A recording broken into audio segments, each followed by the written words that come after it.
To 3 TV. मैं हूं आपकी होस्ट रुचि शर्मा और आज के डील कॉर्नर के स्पेशल एपिसोड में हम लेकर आए हैं इस हफ्ते की सबसे खास 5 डील्स। आर्टिफिशियल इंटेलिजेंस यानी एआई के बढ़ते यूज केसेस और इमेंस पोटेंशियल के कारण लीडिंग टेक्नोलॉजी कंपनीज के बीच एआई को लेकर एक रेस लगी हुई है। इसीलिए तो वेंचर कैपिटलिस्ट की पैनी नजर जनरेटिव एआई टेक्नोलॉजी प्रोवाइडर पर टिकी हुई है। तो चलिए इस हफ्ते की टॉप $1 बिलियन डील से शुरुआत करते हैं, जिसमें डेटाब्रिक्स नाम की कंपनी ने AI generative platform mosaic ML में अपना स्टेक खरीद लिया है। डेटाब्रिक्स ने generative AI platform mosaic ML को $1.3 बिलियन में खरीदा। इस हफ्ते आर्टिफिशियल इंटेलिजेंस स्पेस में डेटाब्रिक्स ने सबसे बड़ी डील की घोषणा की है। डेटा और एआई रेवोल्यूशन को लीड करने वाली यूएस बेस्ड कंपनी डेटाब्रिक्स ने generative AI tool developer mosaic ML को $1.3 बिलियन के तगड़े वैल्यूएशन पर एक्वायर कर लिया है। इतनी भारी भरकम वैल्यूएशन के साथ San Francisco based Mosaic ML के एक्विजिशन से कई मार्केट एक्सपर्ट्स भौचक के रह गए हैं। ये डील काफी ओवरप्राइस्ड है क्योंकि डेटाब्रिक्स $20 मिलियन के एनुअल रेवेन्यू वाली मोज़ैक ML को 65 गुना ज्यादा प्राइस पर खरीद रही है। डेटाब्रिक्स के CEO अली घोटसी के मुताबिक ये उसके सॉफ्टवेयर को खरीदने की कस्टमर कमिटमेंट का एक मेजर है। हालांकि असल में इस डील की वैल्यू बहुत कम होनी चाहिए। घोटसी ने कहा कि डेटाब्रिक्स स्टॉक में मोज़ैक के लिए डेटाब्रिक्स के लास्ट इक्विटी फाइनेंशियल राउंड 2021 के समान शेयर वैल्यू पर भुगतान कर रहा है, जिसकी वैल्यू $38 बिलियन है।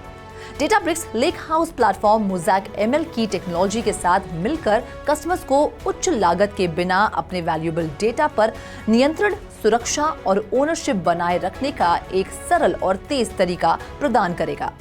अब बढ़ते हैं इस हफ्ते की दूसरी डील की तरफ।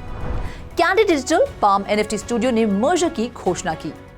एक लंबे समय के बाद Web3 स्पेस में एक अलायंस होने जा रहा है। Digital collectibles company candy digital और Web3 production firm palm NFT studio ने गुरुवार को मर्जर की घोषणा की है। दोनों फर्म्स कैंडी डिजिटल नाम के तहत मिलकर काम करेंगी और मेजर लीग बेसबॉल, NASCAR और वर्ल्ड रेसलिंग एंटरटेनमेंट जैसी स्पोर्ट्स फ्रेंचाइज के साथ साथ नेटफ्लिक्स और वार्नर ब्रदर्स डिस्कवरी जैसे एंटरटेनमेंट जायंट्स के लिए डिजिटल एक्सपीरियंस भी बनाएगी। कैंडी डिजिटल को माइकल नोवोग्राड्स की digital asset firm Galaxy digital और एंटरप्रेन्योर गैरी वायरचुक द्वारा समर्थित किया गया है, जबकि पाम NFT स्टूडियो को माइक्रोसॉफ्ट के वेंचर फंड M12 और वार्नर ब्रदर्स से फंडिंग मिल गई है।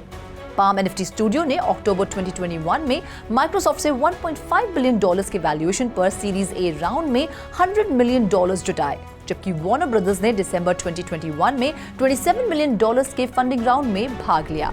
पोस्ट मर्जर कैंडी डिजिटल के CEO स्कॉट लॉविन दोनों कंपनियों की देखरेख करेंगे। पाम NFT के को-फाउंडर और CEO डैनियल हेमन को कैंडी डिजिटल के प्रेसिडेंट के रूप में नियुक्त किया जाएगा। कैंडी डिजिटल और पाम NFT स्टूडियो का संयुक्त बुनियादी ढांचा डिजिटल ब्रांड एक्सपीरियंसेस के निर्माण के अपने मिशन को आगे बढ़ाने में मदद करेगा। अब बढ़ते हैं इस हफ्ते की तीसरी सबसे बड़ी डील की तरफ। ड्रॉपबॉक्स ने $50 मिलियन का एआई केंद्रित वेंचर फंड लॉन्च किया। जनरेटिव एआई स्पेस में चल रही इन्वेस्टर फ्रेंजी से लाभ को अधिकतम करने के प्रयास में ड्रॉपबॉक्स ने एआई स्पेस में स्टार्टअप्स पर फोकस्ड एक नया $50 मिलियन का वेंचर फंड लॉन्च किया है। कंपनी का first venture arm Dropbox ventures AI powered products के निर्माण के लिए वित्तीय सहायता के अलावा मेंटरशिप भी प्रदान करेगा। ड्रॉपबॉक्स का इरादा एआई इकोसिस्टम को आगे बढ़ाने और अगली पीढ़ी के स्टार्टअप का समर्थन करने का है। पिछले कुछ वर्षों में वीसी ने एआई में अपनी स्थिति में लगातार वृद्धि की है, जो हाल में जनरेटिव एआई में वृद्धि से प्रेरित है। ग्लोबल डेटा के अनुसार एआई स्टार्टअप्स को 2022 में 3300 से अधिक सौदों में $52 बिलियन से अधिक की फंडिंग प्राप्त हुई है। अब रुक करते हैं इस हफ्ते की चौथी डील की तरफ। मिथिकल गेम्स ने इस गेम मार्केटप्लेस के लिए $37 मिलियन जुटाए। तो चलिए इस हफ्ते की Web3 गेमिंग स्पेस की न्यूएस्ट डील को एनालाइज करते हैं। Web3 स्पेस में गेमिंग और फाइनेंस के इंटरसेक्शन को गेमफाई कहते हैं। गेमफाई पिछले कुछ वर्षों में तेजी से विस्तार कर रहा है।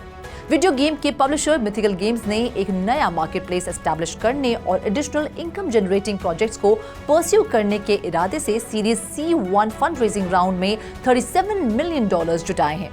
इस फंडिंग की मदद से मिथिकल गेम्स अपना यूनिकॉर्न स्टेटस और $1 बिलियन का वैल्यूएशन बरकरार रखेगी।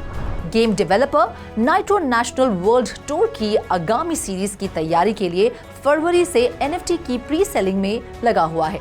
इस पैसे का उपयोग इसके दूसरे गेम NFL राइवल्स के लिए इन गेम मार्केटप्लेस बनाने के लिए भी किया जाएगा, जिसने जून 2023 में 1 मिलियन डाउनलोड्स का आंकड़ा पार कर लिया है। Andreessen Horowitz, Westcap, Gaingels, Signum Growth और स्ट्रक कैपिटल जैसी पूर्व निवेशकों के साथ Ark Invest, Animoca Brands, MoonPay, Proof VC और स्टैनफोर्ड एथलेटिक्स ने राउंड में भाग लिया, जिसका नेतृत्व स्काईटेल डिजिटल ने किया था। मिथिकल को उम्मीद है कि आने वाले महीनों में एडिशनल 20 से 30 मिलियन डॉलर्स की फंडिंग जुटा पाएंगे। अब बढ़ते हैं इस हफ्ते की आखिरी डील की तरफ, जो मेटावर्स और गेमिंग प्लेटफॉर्म की दुनिया से है। Metaverse gaming platform Avatar Life ने इन्फो एज वेंचर्स से 1.5 मिलियन डॉलर्स जुटाए। Naukri.com की parent company Info Edge Ventures ने metaverse gaming platform Avatar Life में 1.5 मिलियन डॉलर्स के सीड फंडिंग राउंड का नेतृत्व किया है। सुशांत चंद्रशेखर और गौरव गुप्ता ने 2022 में अवतार लाइफ की स्थापना की, जो अपने वर्चुअल एनवायरनमेंट में skill based single player, multiple और प्ले टू अर्न प्रदान करता है। ये अन्य ऑथर्स द्वारा अपने प्लेटफॉर्म पर गेम की विकास और संचालन की अनुमति देता है। कंपनी का इरादा हाल ही में जुटाई गई धनराशि का उपयोग प्रोडक्ट डेवलपमेंट, कम्युनिटी बिल्डिंग और इंटरनेशनल स्टाफ एक्सपेंशन के लिए करना है।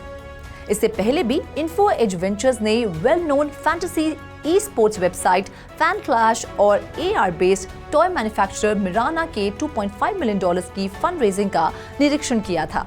American management consultancy firm Arthur D little ने भविष्यवाणी की है 2035 तक भारतीय वेब3 और मेटावर्स मार्केट 200 बिलियन डॉलर्स तक पहुंच जाएगा, जिसमें रिटेल और फाइनेंशियल सर्विस सेक्टर्स इसे भारी मात्रा में अपनाएंगे। कंसेंसस और YouGov के सर्वे ने भी भारतीयों की वेब3 में बढ़ती रुचि की ओर इशारा किया है। इस सर्वे में पाया गया है कि 53% भारतीय आम जन मेटावर्स से, 41% वेब3 से और 42% भारतीय NFT से भली भांति परिचित हैं। आने वाले दिनों में भारत वेब3 की दुनिया में अग्रणी स्थान प्राप्त कर ले तो कोई आश्चर्य की बात नहीं होगी। इस सप्ताह मर्जर और एक्विजिशन की गतिविधि धीमी हो गई है, क्योंकि हम 2023 की दूसरी तिमाही की कगार पर खड़े हैं। लेकिन AI में पल पल होने वाली डेवलपमेंट्स के चलते वेब3 मार्केट में तेजी की संभावना बनी रहती है। इस हफ्ते के डील कॉर्नर के एपिसोड में बस इतना ही। अगले हफ्ते फिर मुलाकात होगी वेब3 स्पेस में हो रही कई एक्साइटिंग डील्स के साथ। तब तक के लिए आप देखते रहिए 3.0 TV और हाँ, हमारी इन दिलचस्प खबरों के लिए शेयर और सब्सक्राइब करना ना भूलें और ऐसे ही नई अपडेट्स पाने के लिए हमारी वेबसाइट www.3worldstv.io पर लॉग ऑन करें या फिर हमारे QR कोड को स्कैन करें।